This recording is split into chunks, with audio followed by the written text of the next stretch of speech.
Así como la vida surgió de las aguas, las semillas de la civilización egipcia se sembraron primero a lo largo de las orillas del río Nilo, este poderoso río que fluye hacia el norte desde el corazón de África hasta el mar Mediterráneo. Alimentó el crecimiento del reino faraónico y en tiempos predinásticos, los cazadores nómadas se establecieron en el valle y comenzaron a cultivar para complementar su suministro de alimentos.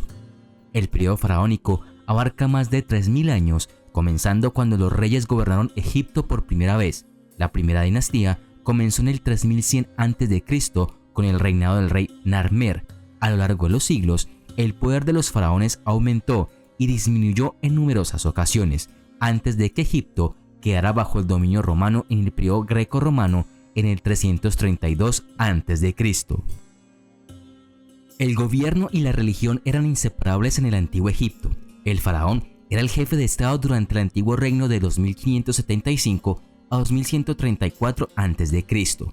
A estos se les consideraban dioses vivientes que gobernaban con poder absoluto, pero por el Reino Medio los faraones ya no se consideraban dioses vivientes, sino representantes de los dioses en la tierra.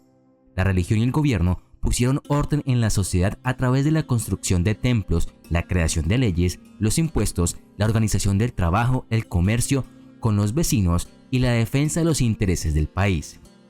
El faraón estaba en la cima de la jerarquía social. Junto a él, los oficiales más poderosos eran los visires. Debajo de ellos estaban los sumos sacerdotes, seguidos por supervisores reales que se aseguraban de que los 42 gobernadores regionales de distrito cumplieran las órdenes del faraón. En la base de la jerarquía social estaban los escribas, los artesanos, los agricultores, los trabajadores y finalmente los esclavos.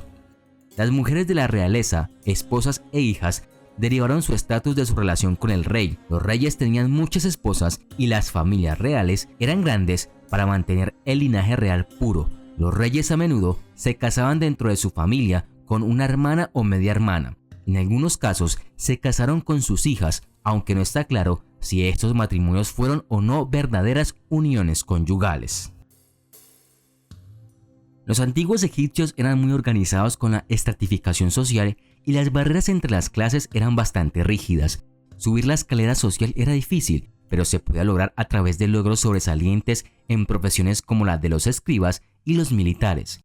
La clase social más baja estaba formada por campesinos que no eran dueños de la tierra en la que trabajaban o de las casas en las que vivían. La tierra era propia del rey, miembros de la corte o sacerdotes. Una frase común de los campesinos para comenzar el día era «trabajemos para los nobles». Los campesinos eran casi todos agricultores, sembraban y cosechaban sus cultivos para dar la mayor parte al dueño de la tierra y se quedaban con algo para subsistir. La clase baja también podía encontrar oportunidades a través del trabajo en metales, gemas y escultura. Las magníficas joyas del antiguo Egipto fueron creadas por miembros del campesinado. Estas personas también llenaban las filas del ejército y en casos raros podían convertirse en escribas. Sin embargo, el trabajo y la posición del padre en la sociedad generalmente se transmitían a su hijo. La familia era el núcleo de la sociedad egipcia. Había un tremendo orgullo en la familia y el linaje se rastreaba a través de las líneas de la madre y del padre. El respeto por los padres era la piedra angular de la moralidad y el deber más fundamental del hijo mayor. Aunque los niños campesinos probablemente nunca ingresaron en una escuela formal, los hijos varones de escribas y las clases más altas ingresaban a la escuela a una edad temprana. Las niñas no fueron escolarizadas formalmente, pero debido a que algunas mujeres sabían leer y escribir, debían haber tenido acceso a un tutor privado, además de la educación pública. Grupos de nobles también contrataban tutores privados para enseñar a sus hijos. Debido a que la educación aún no se había establecido como una disciplina separada, los maestros se extrajeron de las filas de escribas experimentados que, como parte de sus deberes, enseñaban en el aula o tomaban aprendices en sus clases. La educación consistía principalmente en interminables copias y recitación de textos con el fin de perfeccionar la ortografía y la oratoria.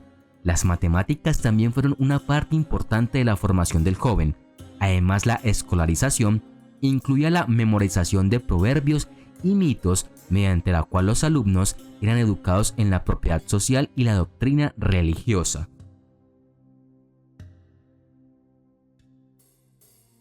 Una vez que el joven estaba en la adolescencia, se consideraba apropiado que buscara una mujer y comenzara su propia familia. se pensaba que las mujeres estaban listas para casarse después de su primera menstruación. La edad del casamiento de los varones era probablemente un poco mayor, quizás de 6 a 20 años. La virginidad no era una necesidad para el matrimonio. De hecho, el sexo prematrimonial era socialmente aceptable. Sin embargo, una vez casada, se esperaba que las parejas fueran fieles.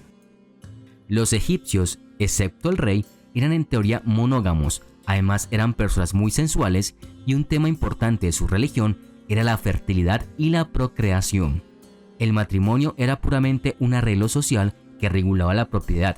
Ni las doctrinas religiosas ni las estatales influían en el matrimonio, y a diferencia de otros documentos relacionados con asuntos económicos, los matrimonios en sí no se registraban.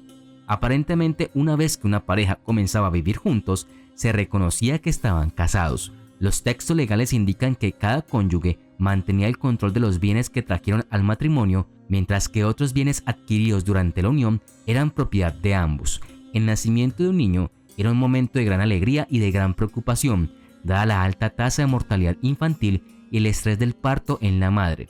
Los niños egipcios que llegaban con éxito a su 5º año de vida, en general, podrían esperar una vida plena, que en la sociedad campesina fue aproximadamente 33 años para los hombres y 29 para las mujeres, mientras que los hombres de clase alta, que generalmente estaban mejor alimentados y realizaban trabajos menos intensos, la esperanza de vida podría llegar hasta 60 o 70 años.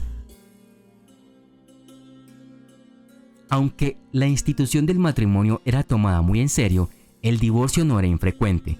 Cualquiera de los dos podría iniciar el divorcio, ya sea por adulterio, incapacidad para concebir, abuso o incompatibilidad. El divorcio era sin duda una cuestión de decepción, pero ciertamente no de desgracia, y era muy común que las personas divorciadas se volvieran a casar. Las mujeres egipcias tenían mayor libertad de elección y más igualdad bajo el derecho social y civil que sus contemporáneas en Mesopotamia o incluso las mujeres de las posteriores civilizaciones griegas y romanas. Su derecho a iniciar el divorcio fue una de las formas en que se manifestaron sus derechos legales plenos. Además, las mujeres podrían servir en jurados, testificar en juicios, heredar bienes y desheredar a niños ingratos. Sin embargo, las mujeres de la clase campesina trabajaban codo con los hombres en los campos. En los niveles más altos de la sociedad, los roles de género estaban más arraigados y las mujeres tenían más probabilidades de quedarse en casa mientras sus maridos ejercían sus oficios o trabajaban en empleos civiles. Los antiguos egipcios eran muy cuidadosos con la limpieza y la apariencia personal. Las personas que estaban mal cuidadas eran consideradas inferiores. Tanto hombres como mujeres usaban cosméticos y joyas. Del lino cultivado por los agricultores se tejía la ropa. Los hombres de la clase trabajadora vestían taparrabos o faldas cortas, así como prendas largas. Las faldas estaban hechas de una pieza de lino rectangular que se doblaba alrededor del cuerpo y se ataba a la cintura. Los hombres ricos llevaban camisas hasta la rodilla, taparrabos o faldas y se adornaban con joyas, una cadena de cuentas y brazaletes. Las mujeres de la clase trabajadora llevaban batas de cuerpo entero y fundas ajustadas. Las mujeres de la élite mejoraban su apariencia con maquillaje, aretes, pulseras y collares. Tanto hombres como mujeres llevaban sandalias hechas de papiro. Las sandalias hechas de fibras vegetales o cuero eran un tipo común de calzado. Sin embargo, hombres y mujeres, incluyendo los ricos, fueron retratados frecuentemente descalzos. La élite egipcia contrataba peluqueros y cuidaba mucho su cabello, lo lavaban y perfumaban. A los niños se les afeitaba la cabeza, a excepción de una o dos trenzas, o una trenza en el costado de la cabeza, un estilo usado por el dios Horus cuando era niño. La mayoría de las casas estaban hechas de ladrillo. Las orillas del Nilo proporcionaban el barro utilizado para hacer ladrillos. Los fabricantes de ladrillos recolectaban barro, le agregaban paja y agua cuando era necesario. Luego lo pisoteaban con sus pies hasta que alcanzara la consistencia correcta. La mezcla se colocaba entonces en un molde y una vez formados los ladrillos se retiraban del molde y se dejaban para que se secaran al sol. Los campesinos egipcios habrían vivido en casas sencillas de adobe que contenían solo algunos muebles, camas, taburetes, cajas y mesas bajas. Los artesanos vivían en viviendas de 1 o 2 plantas. En el interior había una sala de recepción, una sala de estar, dormitorios y una bodega en la que se almacenaban alimentos y bebidas. La comida se preparaba en una cocina al aire libre, equipada con un horno de adobe. Las casas de los ricos eran más grandes y lujosas. Las amplias salas de recepción y salas de estar se abren a un patio central con un estanque de peces y plantas con flores. Cada habitación tenía un baño privado y las paredes, columnas y techos estaban pintados con hermosos diseños inspirados en la naturaleza. Muebles elaborados y altamente decorados incluían camas, sillas, cajas y mesas. Hay mucha evidencia de las actividades de ocio de los antiguos egipcios. Los hombres practicaban deportes físicos como la caza, la pesca, el tiro con arco, la lucha libre, el boxeo y la esgrima.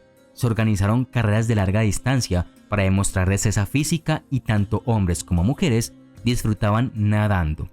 Los juegos de mesa eran populares y los tableros de juegos estaban construidos con una serie de materiales de madera, piedra, arcilla o dibujos simples rayados en el suelo.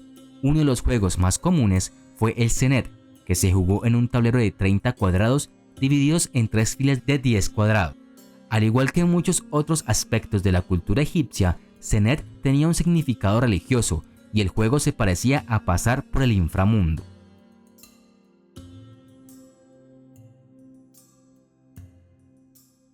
Los principales cultivos alimenticios como la cebada y el emmer se usaban para hacer cerveza y pan, los alimentos básicos de la dieta egipcia. Los granos fueron cosechados y almacenados en graneros hasta que estaban listos para ser procesados.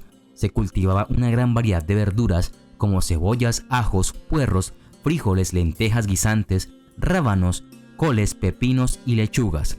También hubo frutas como dátiles, higos, granadas, melones y uvas, y se produjo miel para endulzar postres. La dieta egipcia se complementaba con pescado, aves y carne, aunque los campesinos probablemente disfrutaban de la carne solo en ocasiones especiales.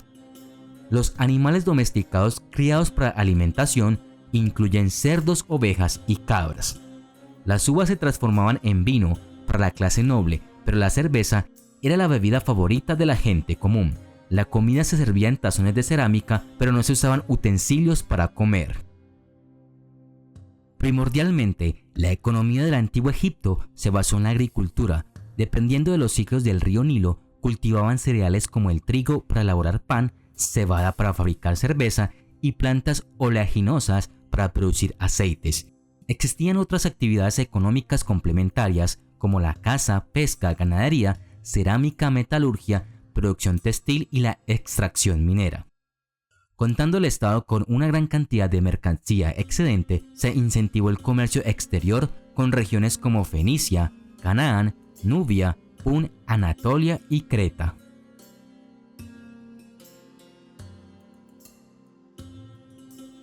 La religión egipcia era de naturaleza politeísta, es decir, creían en varios dioses y diosas, no en uno solo. Las divinidades tenían una apariencia mitad humana antropomorfa y mitad animal zoomorfa. Celebraban numerosos rituales, el más importante de los cuales estaba destinado a propiciar las anheladas crecidas del río Nilo, tan necesarias para la agricultura. Los egipcios también creían que el cuerpo y el alma eran importantes para la existencia humana en la vida y en la muerte. Sus prácticas funerarias, como la momificación y el entierro en tumbas, fueron diseñadas para ayudar a los difuntos a encontrar su camino en el más allá, para garantizar el regreso del alma al cuerpo para que el difunto viviera feliz para siempre.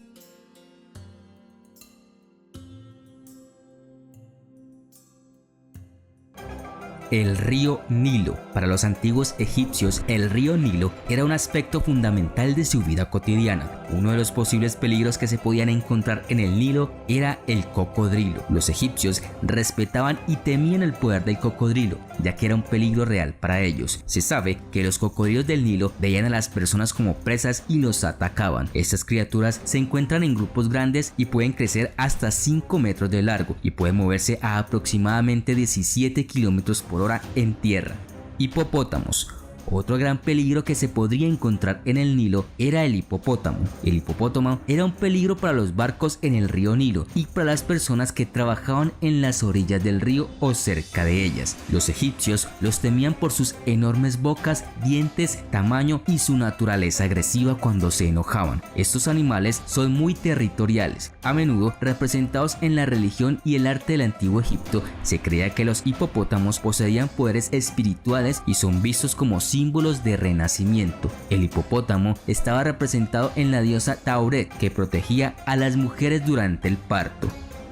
Dieta. A los egipcios les gustaba comer bien porque temían a las hambrunas. Los mejor posicionados en la escala social realizaban constantes ofrendas a sus dioses en espléndidos banquetes funerarios ricos en grasas saturadas. Según recientes estudios realizados por un grupo de investigación cardiovascular de la Universidad de Manchester, según explican estos investigadores, muchos de aquellos egipcios habrían fallecido por arteriosclerosis a causa de una dieta con exceso de grasa. Esta enfermedad era muy común entre la élite egipcia antigua. Hay variedad de inscripciones que proporcionan detalles de sus hábitos alimenticios. Esto ha permitido una estimación del contenido de grasa que consumían. La interpretación de los jeroglíficos indica que la dieta consistía principalmente en carne de res, aves silvestres, pan, frutas, verduras, pasteles, vino y cerveza. Obviamente, muchos de estos alimentos habrían contribuido a una ingesta de grasas saturadas.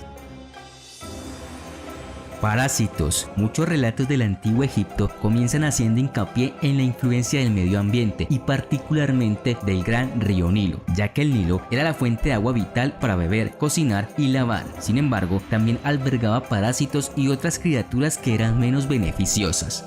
A medida que las personas atravesaban el agua estancada, particularmente en los canales de riego agrícola, los parásitos como el gusano Ectistoma podrían ingresar al huésped humano a través de los pies o las piernas para poner huevos en el torrente sanguíneo. Estos gusanos causan mucho daño a medida que viajan a través de varios órganos internos, lo que hacía que los pacientes fueran débiles y susceptibles a otras enfermedades. La esquistosomiasis, conocida como fiebre del caracol, es un ejemplo causada por el contacto con esas aguas infestadas de gusanos planos. La malaria era otra infección parasitaria transmitida por mosquitos que habitaban en el río, e incluso se encontró evidencia de la enfermedad en momias enterradas como el rey Tutankamón. Ser un sirviente. Algunas personas han oído antes de la leyenda que los sirvientes de los faraones y otras figuras importantes en la historia del antiguo Egipto a menudo fueron ejecutados ritualmente y enterrados junto a los fallecidos para que pudieran servirlos en la otra vida. Si bien la práctica de ejecutar sirvientes y ponerlos en su cámara funeraria se eliminó gradualmente en los últimos días del antiguo Egipto, estos sacrificios fueron una vez una parte regular de su sociedad. Sin embargo, aquellos que fueron sacrificados de esta manera no necesariamente sentirían que estaban siendo ejecutados. Los antiguos egipcios tenían una relación complicada con la muerte y estaban obsesionados con continuar con la vida después de esta. Aquellos sirvientes que fueron enviados a morir y ser enterrados con sus amos fueron considerados privilegiados por poder seguir a una figura poderosa en la otra vida para servirlos. Sin embargo, todavía era muy estresante saber que tu destino estaba vinculado a la muerte aleatoria de una persona para la que trabajabas. La niñez. En Egipto hubo una alta tasa de mortalidad infantil. Durante el periodo de lactancia, el bebé estaba protegido de las infecciones al ingerir la leche materna, pero una vez que se desteta en los alimentos sólidos, las posibilidades de infección eran más altas. En consecuencia, muchos bebés habrían muerto de diarrea y trastornos similares causados por alimentos contaminados por bacterias o incluso parásitos intestinales. Por ello, los médicos recomendaban que las madres amamantaran a sus hijos durante al menos 3 años. En algunos antiguos cementerios egipcios, al menos un tercio de todos los entierros son de niños. Trabajar en las pirámides. La inmortalidad tiene su precio, pero para los faraones del antiguo Egipto esto era un asunto pequeño. El precio fue pagado por los miles de trabajadores que construyeron las pirámides, que estaban destinadas a alojarlos por toda la eternidad. Nueva evidencia arqueológica muestra que aquellos que arrastraron y colocaron los bloques de granito de 2.5 toneladas que componen las pirámides murieron con huesos deformados y extremidades rotas. Una excavación egipcia descubrió recientemente el cementerio de cientos de trabajadores que ayudaron a construir la Gran Pirámide para el rey Keops. Zahi Hawass, el arqueólogo egipcio que dirige la excavación, dice que la mayoría de los esqueletos de los trabajadores tienen excrescencias óseas anormales, conocidas como osteofitos, que son causadas por un trabajo pesado crónico. Las articulaciones de numerosos huesos muestran desgaste y muchos cuerpos tienen espinas dañadas. 6 esqueletos tienen extremidades cortadas o pies astillados, además de que había caídas de rocas que podían aplastar o dejar atrapados a los trabajadores. Estos murieron en promedio entre los 30 y 35 años, en comparación con entre 50 y 60 para los miembros de la nobleza. Maquillaje venenoso. El kohl egipcio era un antiguo maquillaje a base de plomo. Claramente, los antiguos egipcios no sabían sobre el envenenamiento por plomo, aunque hoy sabemos que el plomo puede causar daño cerebral y abortos involuntarios. Los egipcios creían que los cosméticos a base de plomo protegían contra las enfermedades oculares. Resulta que en esos días las personas fabricaban sales de plomo y las usaban como tratamientos para enfermedades oculares, cicatrices y decoloraciones. Los componentes del kohl del antiguo Egipto eran numerosos y algunos de ellos bastante raros y caros. El ingrediente principal era la galena o sulfuro de plomo, un mineral metálico. Los antiguos egipcios diluían a continuación todas estas sustancias en líquidos que permitían que el kohl pudiera aplicarse como maquillaje para los ojos, como agua, leche, aceite y grasas animales. Aunque este maquillaje tenía grandes virtudes, no hay que olvidar que el contacto con plomo puede resultar venenoso, pues no existe un nivel de exposición al plomo que pueda considerarse seguro.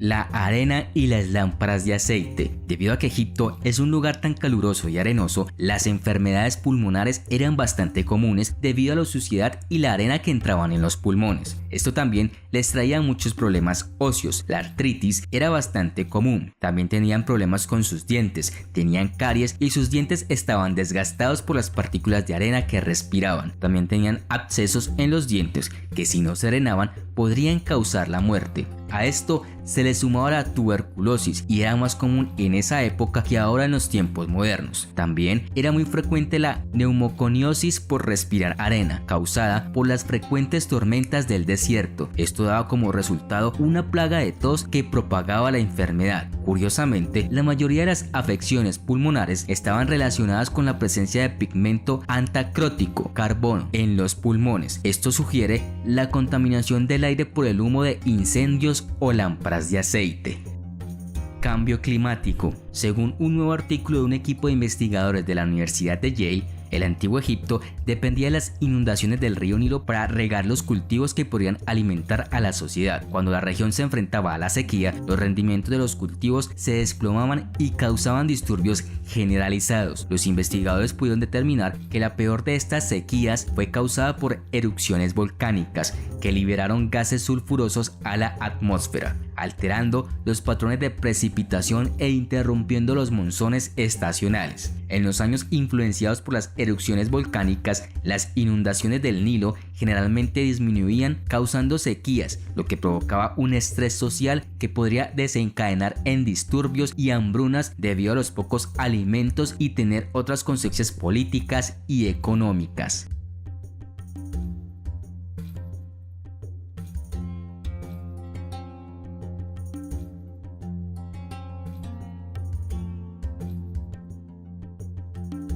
La sociedad del antiguo Egipto se construyó sobre principios de moralidad y virtud religiosa que afectaron la dinámica relacionada con el crimen y el castigo. La sociedad del antiguo Egipto respetaba la ley, pero a veces se rompían las reglas y la ética y la justicia tenían que seguir su curso para lograr la armonía y el equilibrio. Los textos del antiguo Egipto muestran la importancia de la moral y la lucha contra el crimen con diferentes penas. Todos los asuntos judiciales estaban controlados por el visir, la mano derecha del faraón. El tribunal local o Kembet estaba integrado por líderes comunitarios que conocerían los casos y decidirían quién es culpable y quién inocente. El visir era el juez supremo, pero la mayoría de los casos judiciales estaban a cargo de magistrados inferiores. Ser atado a un cadáver. Los antiguos egipcios apreciaban la santidad de la vida y la respetaban, por lo que la pena se dividió entre asesinato y homicidio involuntario. En la pena de muerte por asesinato intencional se recurrió a sanciones psicológicas que se consideraron más severas que la ejecución. Por ejemplo, en el caso de que el padre matara a un hijo o una hija, al cuerpo del asesino se le ataba el cadáver de la víctima durante 3 días, hasta el momento de la descomposición, todo ello bajo la protección de guardias. En cuanto al homicidio involuntario, no había una sanción específica, ya que el autor no entraría a su casa hasta que se limpiara del pecado, hiciera ofrendas, buscara el perdón de la familia del fallecido y realizara la compensación adecuada. La pena no pasó por alto a quien encubriera el asesinato o tuviera información sobre el crimen, ya que debían pararse frente a los jueces y, de ser declarado culpable, permanecería en su lugar y se quitaría la vida. Quien matara a un animal con un significado religioso simbólico sería ejecutado de inmediato. Latigazos y 5 heridas. Una talla en la pared del antiguo Egipto presenta un caso sencillo de brutalidad, al implicar el castigo por robar pieles de animales, 100 latigazos y 5 heridas. Durante mucho tiempo, los investigadores estuvieron confundidos acerca de la naturaleza literal de un castigo tan severo, pero ahora parece que muchas de estas duras acciones disciplinarias y retributivas se llevaron a cabo durante las reglas de los faraones, como se evidencia en los restos humanos dentro de un modesto cementerio en la antigua capital egipcia de Amarna. Estos esqueletos pertenecían a 5 hombres de mediana edad, y su análisis muestra claramente heridas de arma blanca a lo largo de los omóplatos, probablemente por una lanza, y lo curioso era que no eran heridas mortales. Por el contrario, los cortes se hicieron de tal manera que el trabajador pudiera volver a su labor. Esta clase de castigo no buscaba la muerte del condenado, sino el sufrimiento a través de un dolor constante que le recordaría no volver a desobedecer órdenes o infringir la ley. Sin embargo, a pesar muchos de los castigados de esta forma, con el pasar de los días morían debido a infecciones en sus heridas. Cortar la nariz. Hace 3000 años, uno de los reyes del antiguo Egipto construyó una ciudad como ninguna otra en el mundo. Los griegos lo llamaban Rinocolura por los rostros extraños de las personas que vivían allí. Ninguno de ellos tenía nariz. Estos hombres eran criminales y Rinocolura era su prisión. La ciudad fue creada como castigo para los ladrones. Les cortaban la nariz y fueron condenados a vivir en una ciudad al borde del desierto. Nunca más podrían volver a entrar en la sociedad. Si uno lograba escapar por las murallas de la ciudad, su nariz cortada lo delataría como un criminal, por lo que su única opción era tratar de ganarse algún tipo de vida dentro de las murallas de esta ciudad. Puede que no cambie sus costumbres y que siga atormentando a otros, pero al menos, creían los egipcios, sus únicas víctimas aquí serían sus compañeros criminales. El cruel castigo se infligía a menudo a pequeños delincuentes y ladrones, así como a funcionarios gubernamentales corruptos. La vida en Rinocolura era brutal. Apenas había una gota de agua en toda la ciudad. La única fuente eran pozos contaminados. Ser arrojado a los cocodrilos. Para los antiguos egipcios, el río Nilo era un aspecto fundamental de su vida cotidiana.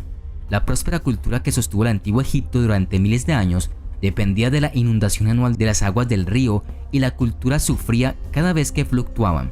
Los egipcios respetaban y temían el poder del cocodrilo, ya que era un peligro real para ellos. Se sabe que los cocodrilos del Nilo veían a las personas como presas y los atacaban. Por lo tanto, tenía sentido tener un dios que pudiera apaciguar a estas feroces bestias.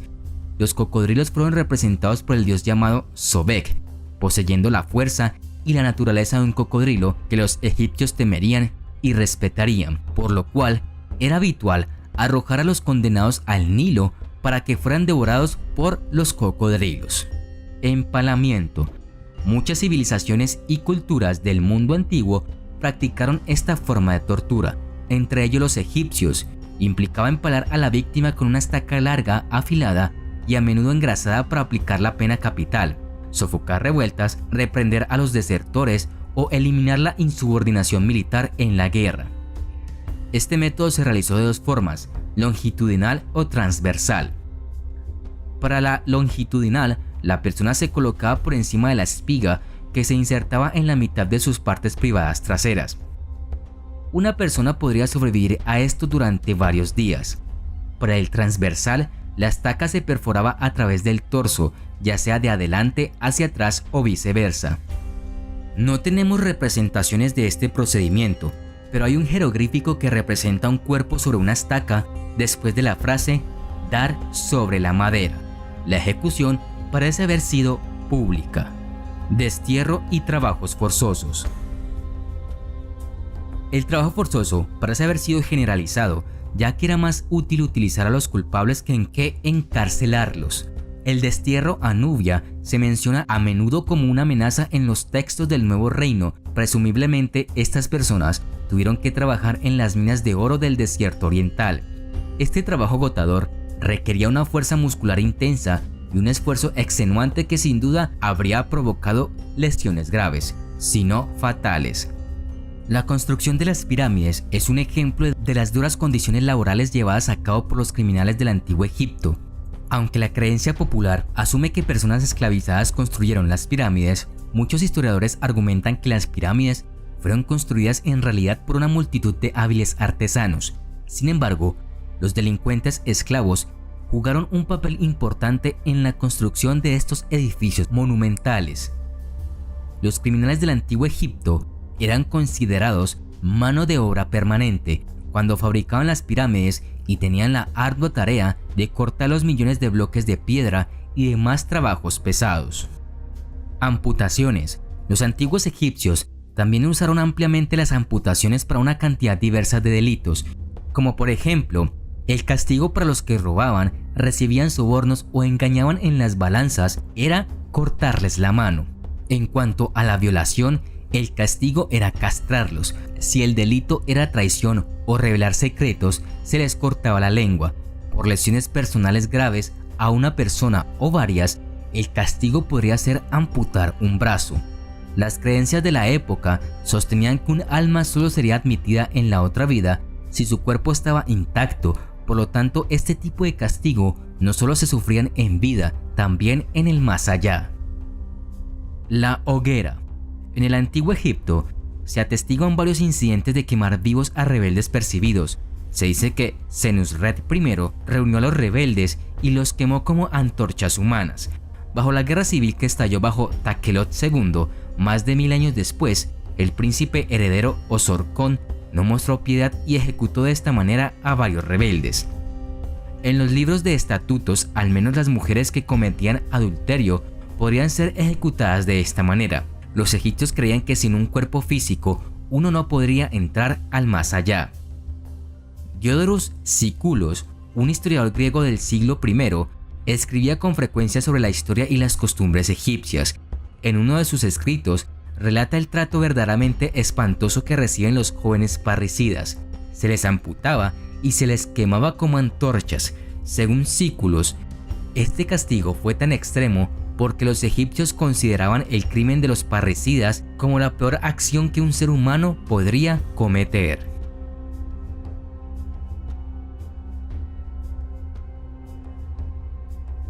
La práctica de momificar a los muertos comenzó en el antiguo Egipto en el 3500 a.C. La palabra momia proviene del latín mumia, que se deriva del persa mum, que significa cera, y se refiere a un difunto embalsamado. La idea de momificar a los fallecidos puede haber sido sugerida por lo bien que se conservaban las momias en las áridas arenas del país. Las tumbas evolucionaron a lo largo de las siguientes eras hasta que en la época del periodo dinástico temprano en Egipto, la tumba mastaba había reemplazado a la tumba simple y los cementerios se hicieron comunes. Mastabas no fue visto como un lugar de descanso final, sino como un hogar eterno para el cuerpo. Ahora se consideraba un lugar de transformación en el que el alma dejaría el cuerpo para ir a la otra vida. Sin embargo, se pensaba que el cuerpo tenía que permanecer intacto para que el alma pudiera continuar su viaje. Una vez liberada del cuerpo, el alma necesitaría orientarse por lo familiar. Por esta razón, fueron pintadas con historias y hechizos del libro de los muertos para recordar al alma lo que estaba sucediendo y qué esperar, así como con inscripciones conocidas como los textos de las pirámides y los textos del ataúd, que narrarían eventos de la vida de esa persona. Los antiguos egipcios creían que el Ka permanecía en el cuerpo y si éste se descomponía, el Ka desaparecería con el cuerpo. Sin embargo, en un principio los primeros embalsamamientos solo eran accesibles para los faraones y su proceso no era tan elaborado como en el Imperio Nuevo, que fue la etapa dorada de la momificación donde la plebe también podía acceder a ellas. Dentro de cualquier periodo, la calidad de la momificación variaba dependiendo del precio pagado por ella. Las momias mejor preparadas y conservadas son de las dinastías 18 a 20 del Imperio Nuevo e incluyen las de Tutankamón y otros faraones famosos. Este es el proceso general de este periodo, el que se describirá a continuación. El proceso de momificación tomaba 70 días. Los sacerdotes especiales trabajaban como embalsamadores tratando y envolviendo el cuerpo. Más allá de conocer los rituales y oraciones correctos que se realizarían en varias etapas, los sacerdotes también necesitaban un conocimiento detallado de la anatomía humana. 2 o 3 días después de la muerte, el cuerpo era llevado a los embalsamadores, quienes trabajaban a orillas del Nilo, ya que necesitaban agua en abundancia. Se colocaba al difunto sobre una mesa de piedra o de madera o incluso de alabastro, cuyas patas y su decoración tomaban la forma de león. También se empleaban otras más pequeñas para depositar los órganos del difunto. El primer paso del proceso fue la eliminación de todas las partes internas que pudieran descomponerse rápidamente. El cerebro se extraía insertando con cuidado instrumentos especiales enganchados a través de las fosas nasales para extraer trozos de tejido cerebral. Fue una operación delicada, una que fácilmente podría desfigurar el rostro. Para que el cerebro saliera por la abertura, se vertía natrón, carbonato de sodio, para disolver los restos del cerebro. Luego se rellena el cráneo con ungüentos, aceites vegetales y resina. Luego, los embalsamadores extraían los órganos del abdomen y el pecho a través de un corte que generalmente se hacía en el lado izquierdo del abdomen. Dejaban solo el corazón en su lugar, creyendo que este era el centro del ser y la inteligencia de una persona, aunque también podía ser sustituido por un escarabajo. Los otros órganos se conservaban por separado. Estos eran el estómago, el hígado, los pulmones y los intestinos, los cuales eran colocados en frascos o vasos llamados vasos cánopos, bajo la protección de 4 dioses especiales llamados hijos de Horus, representados en las tapas de estos vasos. Anset, vasija con tapa en forma de cabeza humana que guardaba el hígado. Duamutef, vasija con tapa en forma de chacal con el estómago. Hapi, vasija con tapa en forma de cabeza de papión o babuino donde se depositaban los pulmones. Kebeshenuef, vasija con tapa en forma de cabeza de halcón que contenía los intestinos. Estos eran enterrados junto con la momia. En momias posteriores, los órganos fueron tratados, envueltos y reemplazados dentro del cuerpo. Aún así, los frascos cánopos sin usar continuaron siendo parte del ritual del entierro. Luego los embalsamadores eliminaban toda la humedad del cuerpo. Esto lo hacían cubriendo el cuerpo con natrón, un tipo de sal que tiene grandes propiedades secantes, y colocando paquetes de natrón adicionales dentro del cuerpo. Este tratamiento duraba entre 35 y 40 días, de forma que el cuerpo totalmente deshidratado ya no se descomponía. Cuando el cuerpo se secaba por completo, los embalsamadores retiraban los paquetes internos y lavaban ligeramente el natrón del cuerpo. El resultado fue una forma humana muy seca pero reconocible. Para que la momia pareciera aún más real, se rellenaron áreas hundidas del cuerpo con lino y otros materiales y se agregaron ojos postizos. Se utilizaban varios tipos de telas según la escala social y el proceso era más elaborado o menos. En el proceso de vendaje era el momento de introducir los amuletos envueltos en papiro entre las vendas que recogían textos del libro de los muertos. La caja torácica era rellenada con lino impregnado de resina y líquidos aromáticos. Para los de la clase social más baja, con serrín de madera. Se empezaba a vendar por los dedos, después las extremidades y finalmente todo el cuerpo, a veces incluso envolviendo cada dedo de la mano y del pie por separado antes de envolver toda la mano o el pie. Los brazos eran colocados cruzándose encima del pecho. Una vez terminado el proceso, las vendas eran rociadas con resina o ungüentos. Mientras se realizaba este proceso, un sacerdote que portaba una máscara del dios Anubis recitaba las fórmulas de encantamiento correspondientes. A veces se envolvía el cuerpo ya vendado con un sudario y se cubría con una red de cuentas de loza desde los hombros hasta los tobillos. Sobre el pecho se podían colocar un escarabajo alado y las imágenes de los 4 hijos de Horus, los dioses protectores de los órganos internos. De esta manera, el cuerpo quedaba protegido. La cabeza de la momia se cubría por una máscara pintada y en el caso de momias reales, la máscara funeraria podría ser de oro como la encontrada en la momia de Tutankamón. Aunque la preparación de la tumba por lo general había comenzado mucho antes de la muerte real de la persona, ahora había una fecha límite y los artesanos, trabajadores y artistas trabajaban rápidamente. Había mucho para colocar en la tumba que una persona necesitaría en el más allá. Se prepararon muebles y estatuillas, también pinturas, murales de escenas religiosas o cotidianas y listas de comida u oraciones. También se incluirían muñecos chapti. Dado que la otra vida se consideraba una versión eterna y perfecta de la vida en la tierra, se pensaba que allí había trabajo, al igual que en la vida mortal. El chapti realizaría estas tareas para que el alma pudiera relajarse y disfrutar. Los muñecos chapti son indicadores importantes para los arqueólogos modernos sobre la riqueza y el estado del individuo enterrado en una determinada tumba. Cuantas más muñecas chaptis, mayor sería la riqueza. Terminadas a través de un proceso mágico, estos modelos, imágenes y listas se convertirían en algo real cuando se necesitaran en el más allá. El funeral fue un evento público en el que, si se podía pagar, se contrataba a mujeres como dolientes profesionales. Estas mujeres eran conocidas como las cometas de Neftis y animaban a las personas a expresar su dolor a través de sus propios llantos y lamentos. Hacían referencia a la brevedad de la vida, pero también daban seguridad del aspecto eterno del alma y la confianza de que el difunto pasaría por la prueba del pesaje del corazón en el más allá por Osiris para pasar al paraíso. Ya todo estaba listo para el funeral. Finalmente la momia se introducía en uno o varios sarcófagos encajados uno dentro de otro y se entregaba a la familia para comenzar con los ritos funerarios. El entierro, que contaba con tantas fases como el propio embalsamamiento, vivía su momento más trascendental con el ritual de la apertura de la boca, los oídos y la nariz para devolver los sentidos al difunto. Así podría alimentarse y respirar en el más allá. Si con el Imperio Nuevo se alcanzó casi la perfección a partir de la dinastía 21, la técnica de la momificación entró en decadencia. La costumbre de maquillar las momias fue lo primero que se abandonó, seguido de la introducción de las vísceras en los vasos cánopos y el minucioso vendado. La llegada de una dinastía procedente de Macedonia al trono, los Ptolomeos, unidos a la influencia griega y luego romana, sumieron en un progresivo declive a la religión de los antiguos egipcios. A medida que el antiguo reino se debilitaba, los templos oficiales cayeron en decadencia y sin su influencia centralizante, la práctica religiosa se volvió fragmentada y local al tiempo que se propagaba el cristianismo por Egipto en el tercer y cuarto siglo después de Cristo. La religión milenaria y sus costumbres fueron desvaneciéndose hasta morir.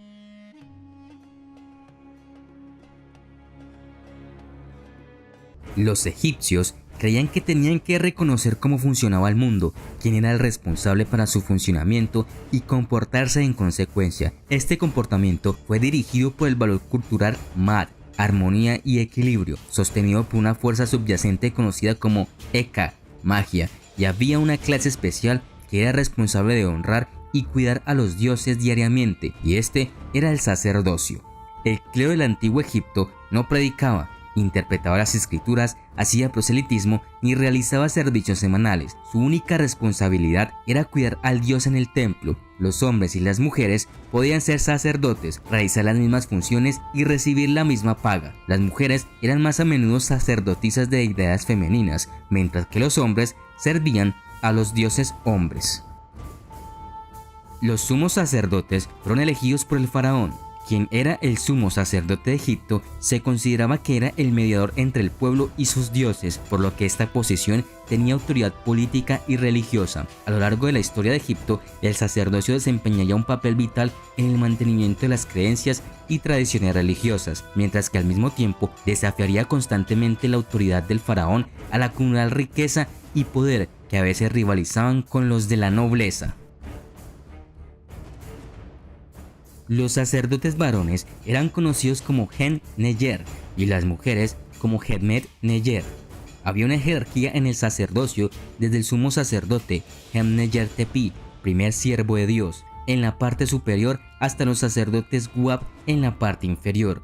Los sacerdotes Wab llevaron a cabo las tareas esenciales pero bastante mundanas de cuidar el complejo del templo y realizar cualquier función para la que fueran llamados, como ayudar a prepararse para los festivales. Entre estas dos posiciones había una amplia gama de sacerdotes que realizaban todo tipo de deberes al servicio de los dioses: personal de cocina, conserjes, porteros, escribas. Cualquiera que trabajara en el complejo del templo y tuviera alguna asociación con el dios era de alguna forma un sacerdote. Incluso los cantantes de culto y los músicos debían haber recibido capacitación en el sacerdocio para cumplir con sus deberes, aunque probablemente no el tipo de iniciación o educación por la que pasaron los sacerdotes reales. Los sacerdotes de la hora eran astrónomos que guardaban el calendario, determinaban los días de suerte y de mala suerte, interpretaban augurios y sueños. También estaban los médicos, que también eran sacerdotes, además de el Sao, médico mágico, que combinaba medicina y magia. Un sacerdote Ka, también conocido como sirviente Ka, era pagado por una familia para realizar las ofrendas diarias en la tumba del difunto.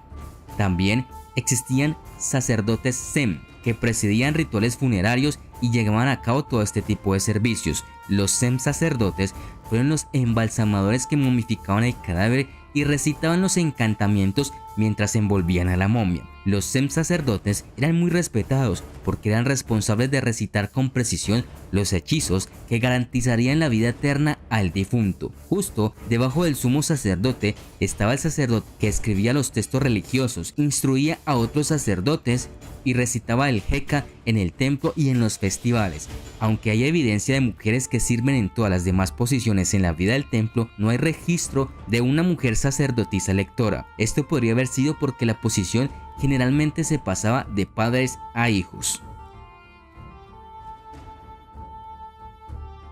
La vida diaria de un sacerdote o sacerdotisa dependía de su sexo y también de su posición jerárquica. Los sacerdotes a menudo se rotaban de una posición a otra dentro de la jerarquía sacerdotal y se integraban dentro y fuera de la sociedad mundana. Este sistema de rotación generalmente era que un sacerdote entraría en la vida del templo un mes 3 veces al año. Independientemente de la condición del sacerdote, había numerosos tabúes y tradiciones de los que un sacerdote tenía o no podía participar. De estos tabúes y tradiciones, un sacerdote o sacerdotisa no podían comer pescado, un alimento que se atribuye a la vida campesina. No podían usar lana, ya que casi todos los productos animales eran inmundos. Aunque por el nuevo reino había una clase sacerdotal, sacerdotes del dios Amón, que llevaban una clara piel de leopardo sobre su hombro. Como sumo sacerdote, su trabajo era cuidar y complacer a los dioses. Generalmente estaban circuncidados y no era raro que los sacerdotes se bañaran 3 o 4 veces al día en estanques purificadores sagrados. Tampoco era raro que los sacerdotes que atendían al oráculo, una de las posiciones más sagradas, se afeitaran todo el vello de su cuerpo, en parte para deshacerse de los piojos, pero también para las funciones purificadoras. Estos sacerdotes oráculo simbólicamente daban comida a las estatuas de los dioses, vestían a estas, sellaban la cámara del templo en la noche y eran conocidos como estolistas. Además, a partir de tales ritos purificadores, los sacerdotes a menudo eran conocidos como los puros, independientemente del estado dentro de los templos. Además de sus funciones mágicas y en el templo, también asumieron algunas administrativas, políticas y económicas. En los bajos relieves y la investigación moderna sobre las momias dan una buena imagen de las recetas de alimentación, la situación real y la salud de los sacerdotes. Debido a que obtenían una parte de las ofrendas, en la mayoría de los casos muy opulentas, para los dioses después de los rituales, su alimentación fue bastante buena, al menos en los grandes y ricos templos. Una gran cantidad de pan horneado, pasteles, leche y carne asada fue parte de estas ofrendas. Los antiguos egipcios tenían escuelas, pero eran solo para hombres que estaban en formación para ser escribas y funcionarios del sacerdocio o la administración civil. Un hijo recibiría entrenamiento en los secretos profesionales del oficio de su padre. Las materias que se enseñaban en la escuela eran principalmente lectura, escritura y aritmética. Esto era esencial para los sacerdotes y artistas y también para los funcionarios del gobierno que tenían que lidiar con el complicado sistema tributario. El sumo sacerdote estaba en la segunda jerarquía más alta. El nombramiento se llevaba a cabo dentro de una familia poderosa durante muchas generaciones. Los egipcios creían que los sacerdotes desempeñaban un papel importante en el cuidado de las necesidades de los dioses. Si se ignoraban los deberes de los sacerdotes, se pensaba que surgirían problemas. Debido a la importancia de su papel para la sociedad, los sacerdotes fueron bien compensados. No solo servían como asesor político del faraón, sino que también eran un líder político para los templos a los que pertenecían. El sumo sacerdote estaba a cargo de supervisar los ritos y ceremonias mágicas, así como de asesorar al faraón. Manteniendo una posición bastante ceremonial, algunos sacerdotes se enriquecieron con toda la riqueza acumulada de la tierra que les dieron diferentes gobernantes a lo largo de los años. Los sacerdotes no solo vivían de las ofrendas dadas a los dioses, sino que podían beneficiarse de la tierra que poseían, cuya generosidad estaba fuera del alcance del tesoro real. En el momento de Akenatón, el culto de Amón se había vuelto tan poderoso y rico que rivalizaban con el faraón. La posición de la esposa del dios de Amón, ocupada por mujeres reales en el templo de Karnak en Tebas, había comenzado como un título honorario en el último reino medio de Egipto, pero por el nuevo reino era un puesto poderoso. Akenatón, que probablemente no era tan místico ni políticamente inepto, reconoció el peligro de que el culto a Amón se volviera demasiado poderoso y por eso trató de evitarlo mediante el establecimiento del monoteísmo. Sin embargo, sus esfuerzos fueron en vano, no solo porque estaba luchando contra más de 2000 años de tradición religiosa, sino que en el nivel puramente práctico, demasiadas personas debían su sustento al templo y la adoración de los dioses. Después de su muerte, su hijo Tutankamón abolió la religión de su padre y regresó a las viejas costumbres. Por lo tanto, se permitió que el sacerdocio floreciera y se volvió especialmente poderoso en Tebas. Amón fue considerado cada vez más como el rey de los dioses y se convirtió en el poder político en Tebas a través de su gran templo en Karnak y las manipulaciones del sacerdocio allí. Tal como Akenatón pudo haber temido, el poder de los sacerdotes comprometió la posición del faraón. En el tercer periodo intermedio de Egipto, Amón fue efectivamente el gobernante de Tebas y el Alto de Egipto. En lugar de que el faraón interpretara la voluntad de los dioses para el pueblo y actuara como sumo sacerdote supremo, los sacerdotes consultaron a los dioses directamente e interpretaron sus respuestas. Los casos cívicos y criminales, asuntos de política, asuntos domésticos, políticas de construcción, fueron decididos en Tebas por Amón, cuya voluntad fue interpretada e implementada por los sacerdotes. Los sacerdotes mantuvieron su posición con mayor o menor grado de éxito a través de la dinastía tolemaica, pero en el momento del ascenso del cristianismo en el siglo IV habían perdido la mayor parte de su prestigio y poder y habían traicionado en gran medida sus posiciones de riqueza material y poder personal. Fue en parte debido a la degeneración del sacerdocio que el cristianismo pudo obtener tal influencia en Egipto y eventualmente reemplazar la vieja fe por una nueva.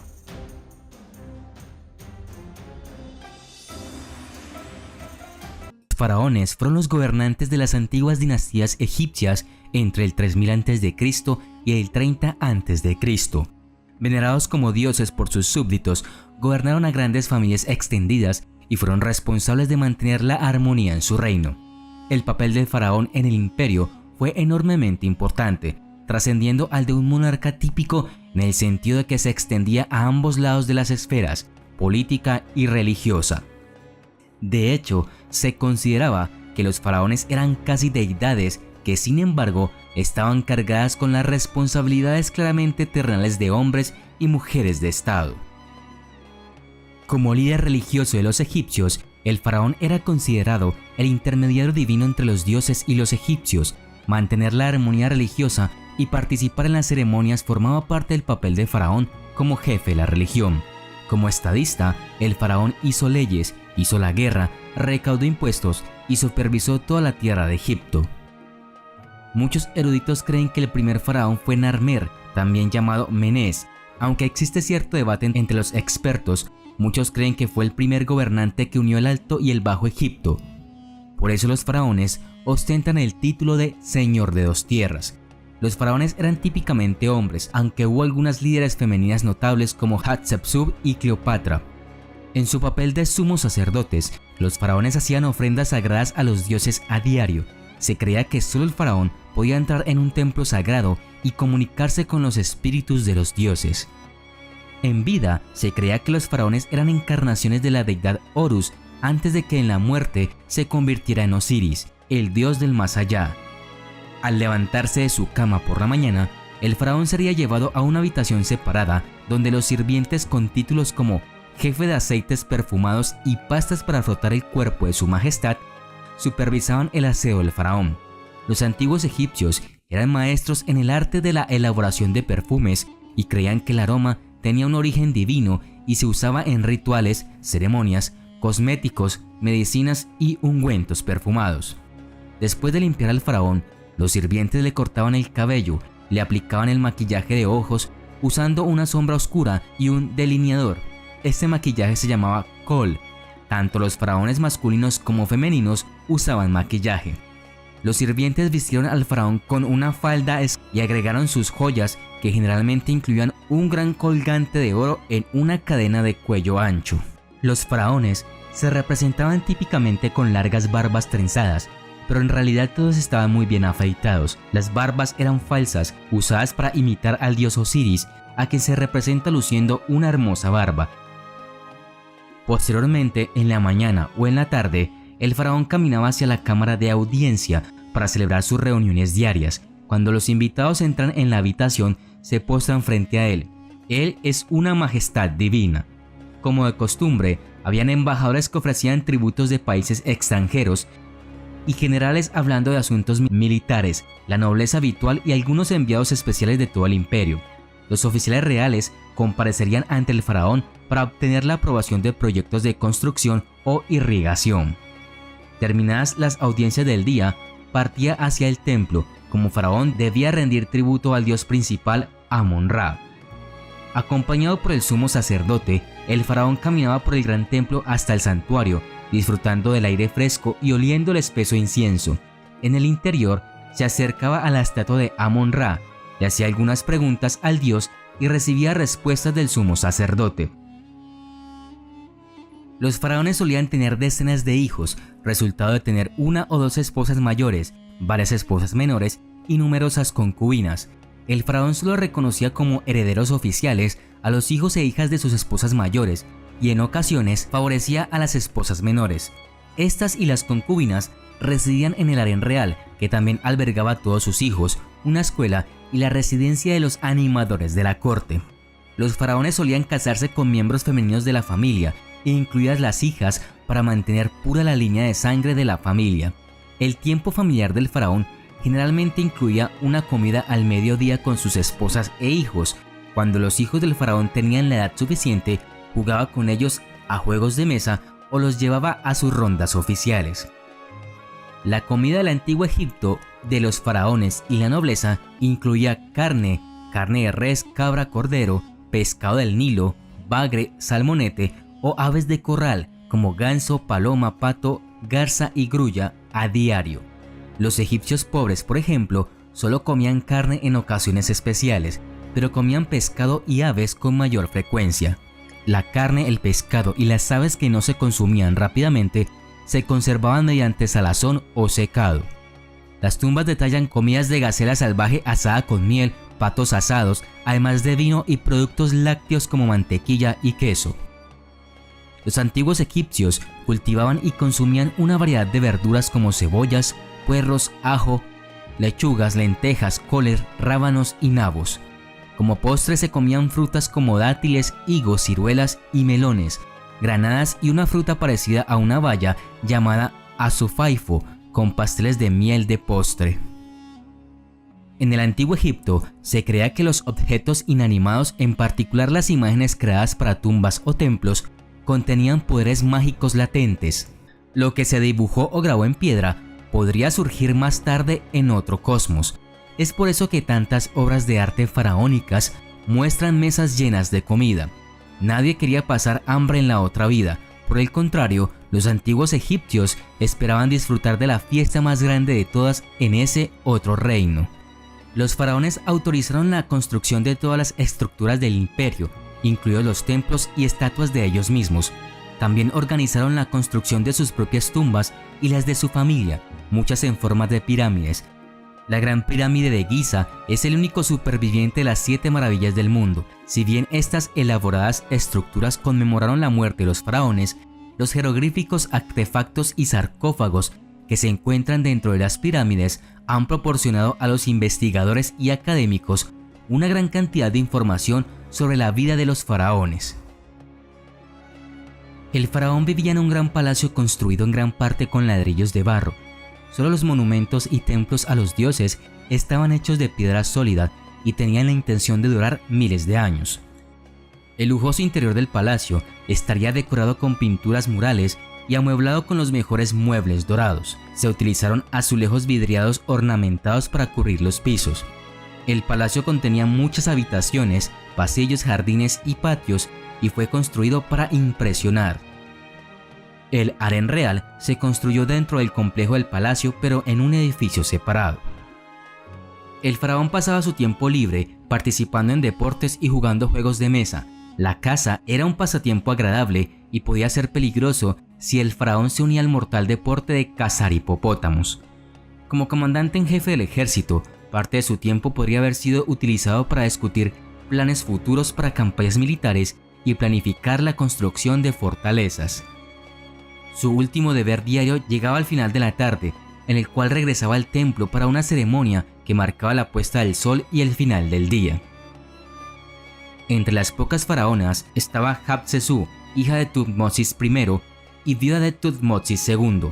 Las inscripciones sobrevivientes en las paredes de su templo indican que lentamente asumió los atavios de un hombre antes de proclamarse faraón durante la dinastía 18. Como faraón renunció a sus títulos de reina, comenzó a usar la falda escocesa y el tocado tradicionales de un faraón, y también adoptó una peluca y una barba postiza.